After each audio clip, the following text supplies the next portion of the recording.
কবরেতে আসে যারা শুধু দোয়া চায় তারা, দোয়া ছাড়া অন্য কিছু চাই না।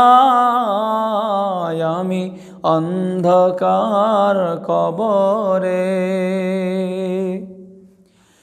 জান্নাতের সুগন্ধি কেমন আমি জানি না, জাহান্নামের আগুন চোখে দেখলাম না।